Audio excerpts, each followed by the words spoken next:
Boa tarde, presidente. Boa tarde, deputada Renata Souza, deputado Márcio Gualberto e demais que nos assistem pela TV Alerj, pelas redes sociais. Impossível deixar de ser monotemático nesse período, deputado Márcio Gualberto, em que a gente vem sofrendo uma das piores crises que poderíamos sofrer. Porque quando a gente fala de crise econômica, crise fiscal, é claro que ela afeta drasticamente a vida de todos nós, mas quando se refere ao bem mais importante que nós temos, o bem comum, vale ressaltar, o bem comum que nós temos, o mais importante, Vossa Excelência, como eu, é um cristão, e a gente sabe o quanto o símbolo da água é importante, porque a água é vida, né? O quanto rios, mares, água é muito referenciado nos livros sagrados, não só do cristianismo, mas como a água é fundamental. E a gente não poderia deixar de voltar a esse tema.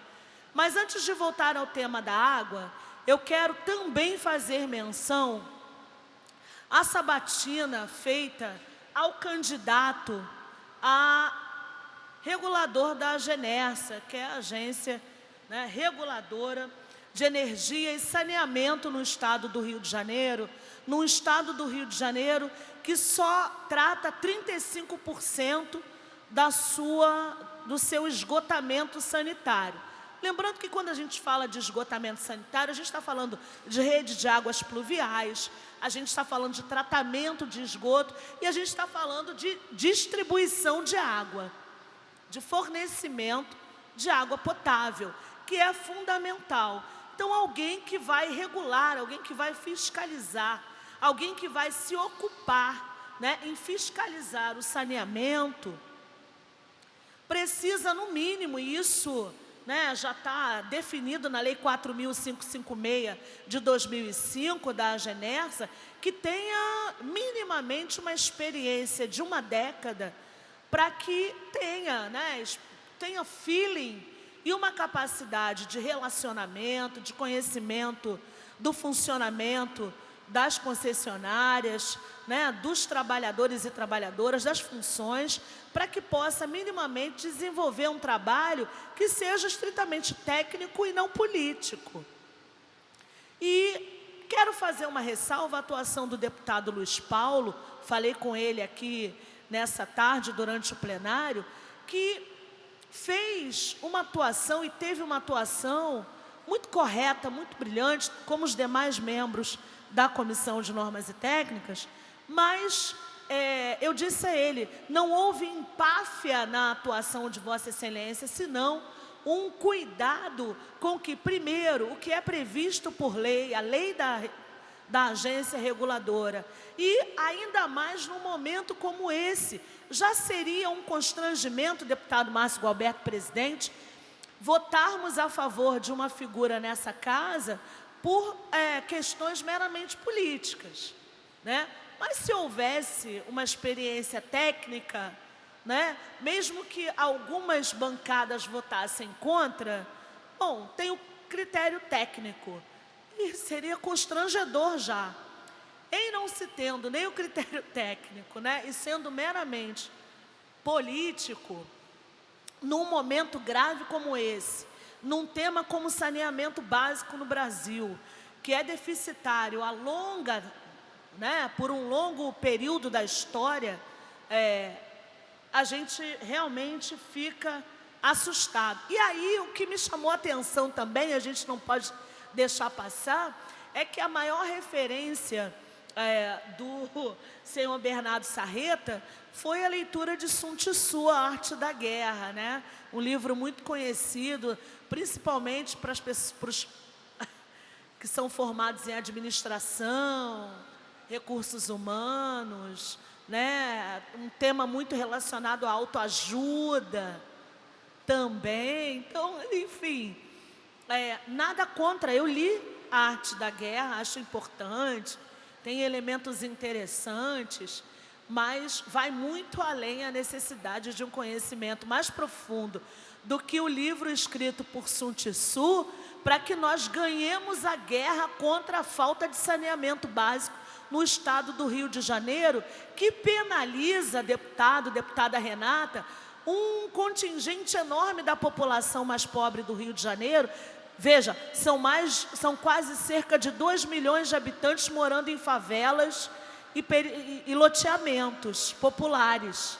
Então, a gente está falando de uma população que só em favelas e loteamentos é de quase 2 milhões, né? Sem contar o restante dos atingidos diretamente ou indiretamente nesse processo, como as áreas rurais, a produção de alimentos, o quanto isso impacta. E esse processo é um processo muito sério, então ficou muito feio para o governo do Estado, e eu fiquei realmente penalizada com o senhor, fiquei penalizada de ver o constrangimento também do próprio Bernardo Sarreta ter passado, poderia não ter passado por essa situação, no mínimo constrangedora, né?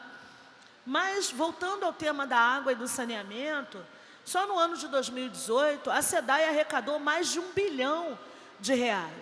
Acho importante pensar no momento em que a SEDAI é vista como um elemento de troca, de negociação com o governo federal, a importância de nós mantermos essa concessionária, que não é deficitária, mas que precisa, sim, de modernização. Como toda gestão pública, eu entendo a importância da modernização, da qualificação contínua, né? Os japoneses têm um termo muito interessante, chamado Kaizen, que é a melhoria contínua, que tem que permear a vida do ser humano e também das instituições. Então, a gente entende a importância de que uma empresa concessionária de água como a SEDAI precise passar por um processo de modernização. Justamente para que a gente atinja 100% do estado do Rio de Janeiro, seus 92 municípios, né, a região metropolitana sobretudo, tendo o seu esgotamento sanitário tratado adequadamente, tendo o fim da divisão social da água. A divisão social da água é uma forma perversa de tratamento da população mais pobre, porque privilegia regiões e desprivilegia outras. Ou seja, a divisão social da água diz que os mais pobres não merecem ter um abastecimento de água tão adequado quanto o das áreas mais nobres e médias.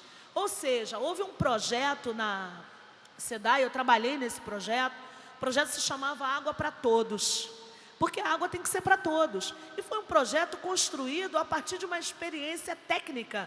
Não era um projeto político, mas o projeto foi politizado, porque o projeto ele visava acabar com questões muito delicadas para a empresa. Uma delas é a arrecadação nas áreas ditas de especial interesse social, as AEs, que ficam em zonas de ZEIS, as zonas de especial interesse social. São áreas de favelas e loteamentos, são as periferias, elas estão compreendidas nessas áreas de especial interesse social. E elas têm o direito, por lei, de pagarem a tarifa social. Então, qual era a prerrogativa desse projeto do programa Água para Todos? Que todas as 111 favelas, loteamentos, passassem a pagar pelo fornecimento de água, sendo utilizada a tarifa social. A ideia era que 11 favelas fossem piloto desse processo, até que toda a extensão delas pudesse conter, inclusive, o desperdício de água com sangrias, os famosos gatos, que também são encontrados em áreas privilegiadas da cidade e do estado. Veja, um programa como esse acabou. Então, muitas tentativas de que uma empresa como a SEDAI, que não é deficitária, que precisa de melhorias, que é alvo de um sucateamento deliberado, que é alvo de um sucateamento pensado e que é alvo de uma ação criminosa de uma gestão que não privilegia a vida e não privilegia a vida dos mais pobres. O desmonte de uma empresa que arrecada mais de R$ 1 bilhão, esse foi o resultado de 2018, é no mínimo estranho. E uma empresa como a SEDAI, presidente, precisa se manter pública, porque a água precisa ser para todos e todas. A água, uma concessionária como a SEDAI, precisa estar aberta ao escrutínio de toda a sociedade, desta Casa Legislativa que tem a prerrogativa da fiscalização dos entes públicos e principalmente da sociedade fluminense. Então fica aqui o nosso repúdio à tentativa de diminuir a capacidade dessa casa, enviando para cá um candidato desqualificado para a função. E o Legislativo mostrou que tem uma capacidade de não fazer picuinha, mas de ter a responsabilidade com a população fluminense quando faz uma sabatina daquela qualidade. E segundo, parabenizar essa casa pela CPI instalada e parabenizar os deputados e deputadas que não têm se furtado de falar, independente de serem, esperamos ouvir de todos e todas, falar sobre o momento, para mim, mais dramático do estado do Rio de Janeiro. Só para finalizar, presidente, para não ser leviana, o pesquisador Renato Falcão, da Universidade de Campinas, da Unicamp, ele diz que a água da SEDAI sofreu um processo de degradação tão grande nesse último período, e agora finalizando com a história do detergente, que há a possibilidade dessa água, deputado Márcio, desculpa avançar um pouco só para finalizar, mil perdões, a possibilidade dessa água, de fato, mesmo com o processo de tratamento que vem sendo aplicado, de fato não estar própria para o consumo.